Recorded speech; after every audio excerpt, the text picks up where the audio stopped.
Hola, ¿cómo están? Soy el profesor Fabián Ortiz y en este audio voy a leerles un texto sobre Sarmiento y la cuestión agraria de Norberto Galazo de su libro Historia de la Argentina. La posición de Sarmiento respecto a la cuestión agraria resulta altamente progresista, en la medida en que propicia la defensa del pequeño productor y se opone a la concentración en latifundios. El origen de este planteo se lo adjudican algunos investigadores a su cercanía a Nicolás Avellaneda, quien sostuvo esa posición en su trabajo Estudio sobre las leyes de tierras públicas. Otros consideran que su estadía en Estados Unidos durante los años 60 le permitió comprender la importancia del farmer como protagonista de un capitalismo agrario más beneficioso para el país que el latifundio rentístico y parasitario. Lo cierto es que el sanjuanino sostuvo esa política desde la segunda mitad de los 50, cuando actuaba en la Buenos Aires segregada de la Confederación. En esa época, Sarmiento acusaba a los grandes hacendados tradicionales de complicidad con la dictadura de Rosas y se enfurecía porque, después de sostenerla durante 20 años, apoyaban ahora a gobiernos de signo liberal para seguir manejando la cuestión de la tierra pública desde cargos legislativos o ejecutivos.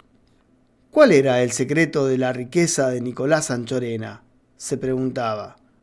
¿Acumular tierras gracias a las influencias políticas?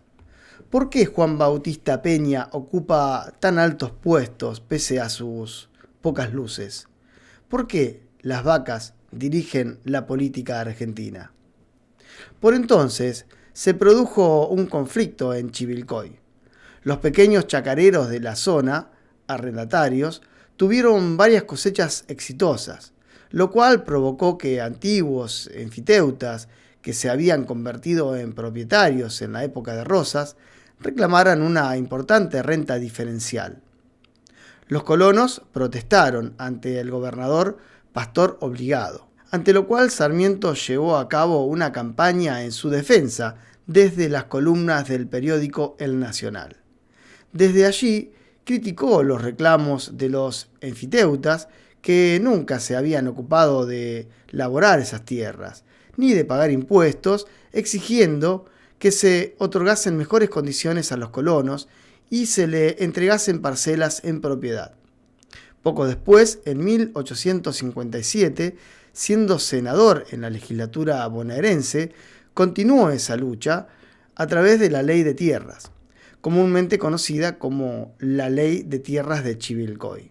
Su sanción significó el beneficio para 3.000 colonos, muchos de los cuales se convirtieron en propietarios, entre los cuales no solo había criollos, sino también italianos, españoles, irlandeses, alemanes, turcos y suizos. La tierra fue vendida a precios moderados, en lotes proporcionales al ideal del farmer, de la relación trabajo-agricultor, ni tan pequeños que resultaran antieconómicos, ni tan grandes que excedieran la capacidad de explotación.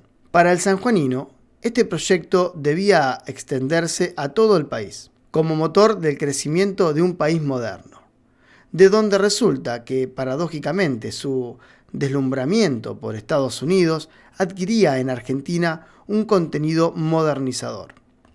El ensayo de Chivilcoy resulta exitoso, y en 1868, ya presidente, Sarmiento visita esa localidad y se refiere con orgullo al progreso alcanzado, que estima producto de su lucha. Es en América únicamente donde pueden verse tales crecimientos y fundaciones, gentes de distintas culturas y reunidas pacíficamente. He aquí además al gaucho argentino de ayer en casa en que vivir, un pedazo de tierra para labrar. No hay temor de que ningún caudillo salga de Chivilcoy, y esta ciudad es una muestra de lo que pueden hacer las ideas. Chivilcoy es el programa del presidente Sarmiento, y les prometo que haré 100 chivilcoyes en 6 años de gobierno.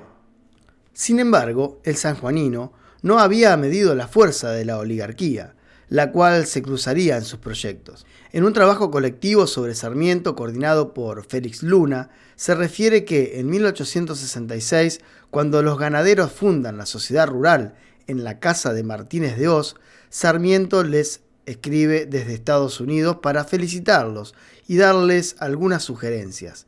Pero, sin embargo, su desencanto no tarda en llegar.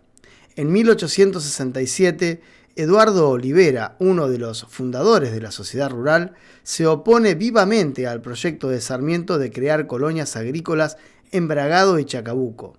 Olivera consideraba inconveniente implantarlas donde ya estaba arraigada la industria ganadera. Allí se señala también que el sanjuanino afirmó: las generaciones presentes no tienen un palmo de terreno donde pararse, pues sus propietarios las adquirieron hace un siglo por distribuciones gratuitas. Años después, desde El Censor, lanza una fuerte crítica a los grandes hacendados.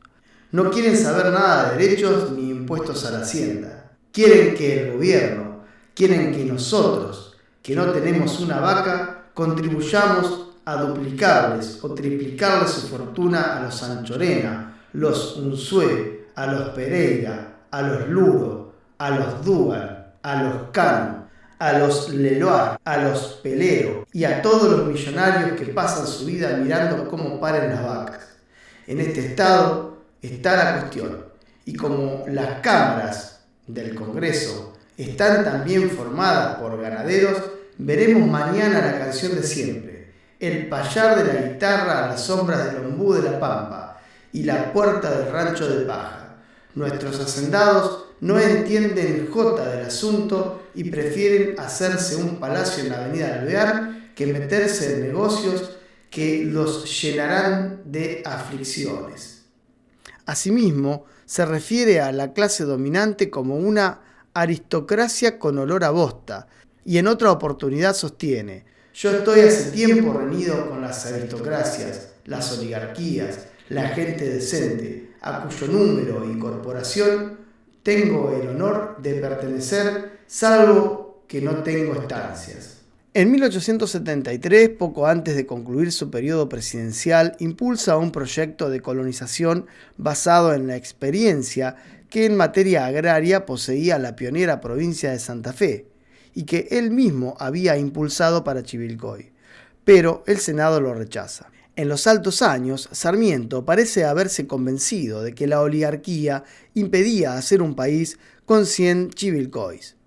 Félix Wimberg sostiene que Sarmiento confesó con dolor que fueron las leyes agrarias en las que fue, sin más atenuación, derrotado y vencido por las resistencias. No obstante, que a ningún otro asunto consagró mayor estudio. Y agrega: Sarmiento enfrentó a la oligarquía argentina, expresión social del señorío de la tierra. La atacó con dureza por pretender frenar el progreso y perpetuar el estatus de país pastor. Gritó airado su protesta contra lo que él llamó la política de las vacas, y lo dijo categóricamente: las vacas dirigen la política argentina, añadiendo esta intencionada frase: la cría de ganado, tal como se practica hoy, produce gobiernos que degüellan cuadrúpedos o bípedos indistintamente. Por su parte, Florencia Pagni y Fernando Cesaretti de la Universidad de Rosario afirman: Sarmiento no pudo superar la barrera de su Senado opositor. En realidad, las causas del fracaso eran más profundas. Sarmiento se fue quedando solo, aún en el ejercicio formal del poder nacional. Cada vez menos líderes de influencia seguían compartiendo sus puntos de vista sobre la necesidad de desarrollar alternativas de riqueza productiva en la agricultura y en una incipiente industria, para equilibrar los intereses de la poderosa oligarquía pampeana. Avanzada la década de 1870, la clase dirigente tenía como visión común para el futuro del país un escenario donde el sector ganadero tradicional, y no los pequeños productores agrícolas, desempeñaría el papel de clase rectora en unión a los intereses comerciales y financieros europeos. Pese a este panorama negativo, Sarmiento continuó bregando a favor de una política de tierras progresista e igualitaria, después de abandonar la presidencia.